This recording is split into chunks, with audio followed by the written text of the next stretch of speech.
Saya sekedar untuk memberikan informasi dulu. Satu, dulu negeri Tibet itu merupakan negeri merdeka berdaulat. Kemudian menjalin kerjasama dengan Republik Rakyat Cina yang komunis.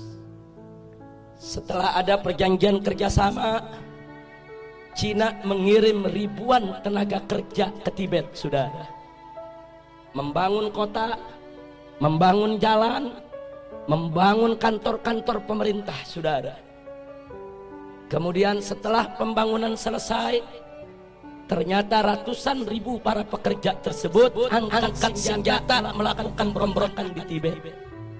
Kok bisa? Ternyata para pekerja tersebut adalah tentara, saudara. Tentara yang memang dididik, saudara, untuk bekerja. Kemudian setelah itu Tibet jatuh, dikuasai oleh negara Cina, dan pimpinan tertinggi agama yang ada di Tibet, yaitu Dalai Lama, ditangkap dan diusir ke luar negeri sampai hari ini, saudara. Hati-hati, masuknya tenaga kerja Cina ke Indonesia yang jumlahnya saat ini ratusan ribu orang harus diwaspadai, karena kita sudah lihat bagaimana tegapnya badan mereka, bagaimana perawakan mereka, lebih tepat mirip tentara ketimbang pekerja kasar atau buruh, saudara.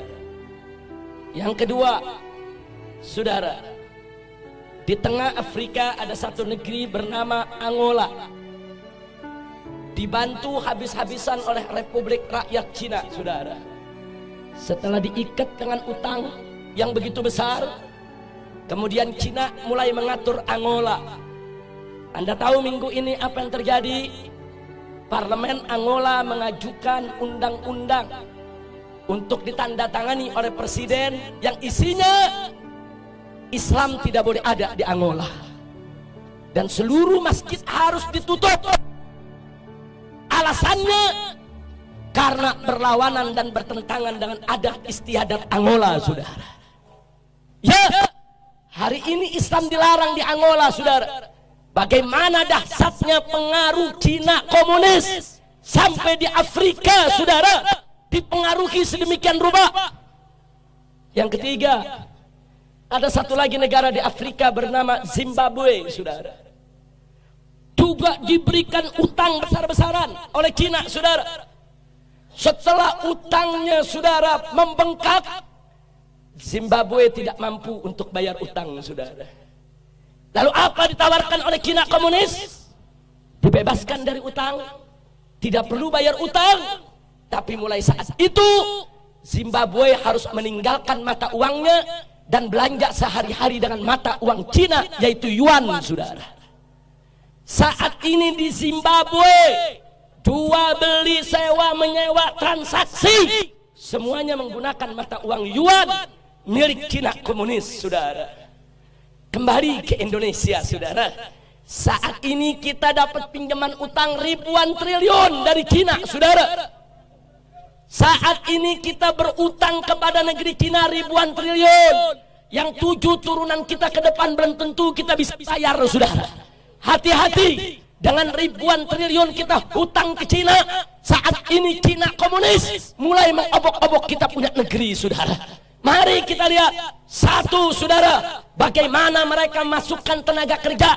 Ratusan ribu orang masuk ke Indonesia saat ini. Dan minggu yang lalu, saudara, Presiden Jokowi sudah menyatakan, mengingatkan kepada para pengusaha untuk tidak lagi bertransaksi dengan dolar ataupun rupiah, tapi bertransaksi dengan yuan, mata uang Cina, saudara. Ini bukan fitnah, ini keputusan presiden, saudara.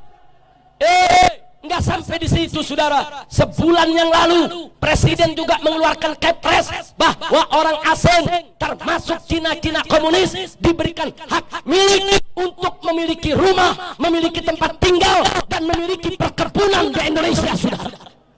Ini nggak pernah terjadi. Orang asing diberikan hak milik. Ada apa gerangan yang terjadi, saudara? Masya Allah. Ada apa ini negeri? Saya ketemu seorang pejabat, Habib, kan enak kerjasama dengan Cina. Kita dibangunin itu jalan kereta, MRT, LRT.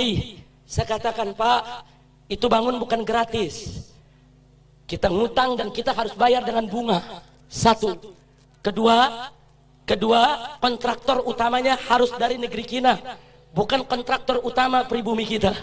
Yang ketiga, bahan-bahan bakunya juga harus diimpor dari Cina, termasuk reklamasi tiang-tiang pancangnya bukan kita buat sendiri, dari negeri Cina harus didatangkan, saudara. Dan gak sampai di situ, minimal 30% tenaga kerjanya juga harus dari Cina, saudara. Jadi apa yang kita dapat untung dari proyek-proyek tadi? Duit kita dikasih pinjam sama Cina, mesti bayar ke kontraktor Cina, mesti bayar ke pekerja Cina, mesti bayar ke material Cina. Semua duit balik lagi kepada mereka, saudara.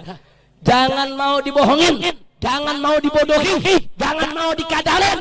Ini negara harus kita selamatkan. Gak boleh saja oleh asing dan asing. Betul.